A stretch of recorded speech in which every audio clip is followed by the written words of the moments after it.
Peace, love, and light, family, and welcome to Corner Conversations with me, Britt.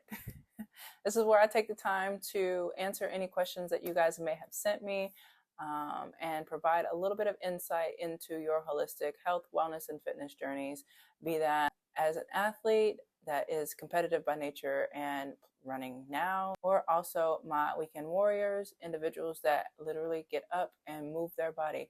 This is for you. So I want to take the time out to answer a question that came through. It was, how do I effectively prevent sports-related injuries and optimize my training routine? 3 key points that are going to optimize our training routines and also decrease our chances for sports-related injuries is, number 1, understanding how you need to move.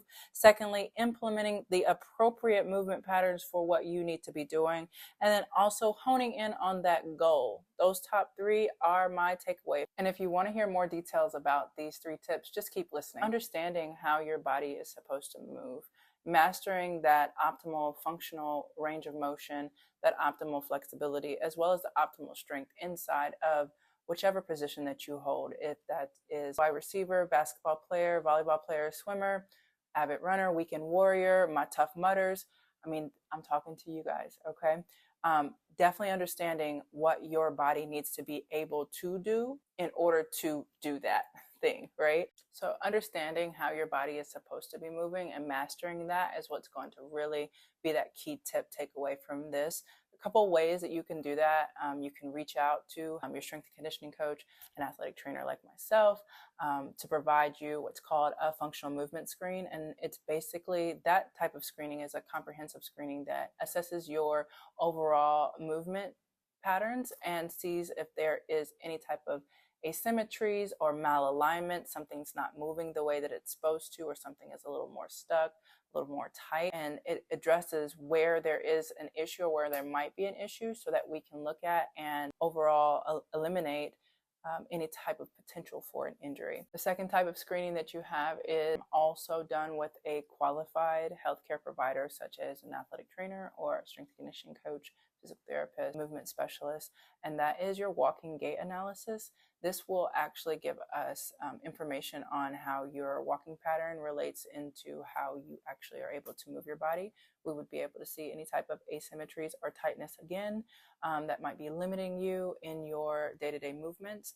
So functional movement screen, in addition to your walking gait analysis, is definitely ideal to have in order for you to start to understand how your body should optimally be moving.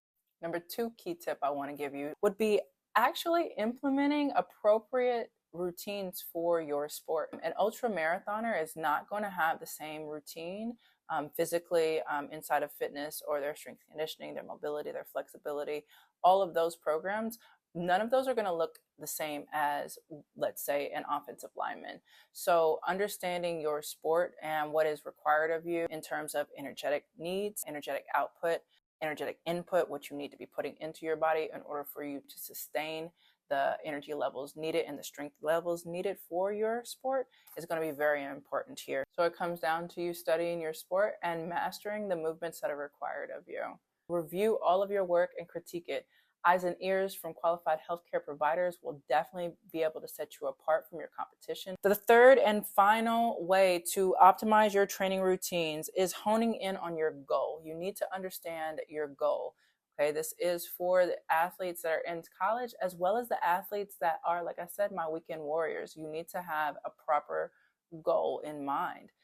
If that is you're training for a marathon or you're training for a 5K, you need to understand what's going to be required of you in order for you to hit that. If you find your weaknesses and expose them and work on those, that's all you really need. You don't need to recreate the wheel. Wash, rinse, repeat. Let's go.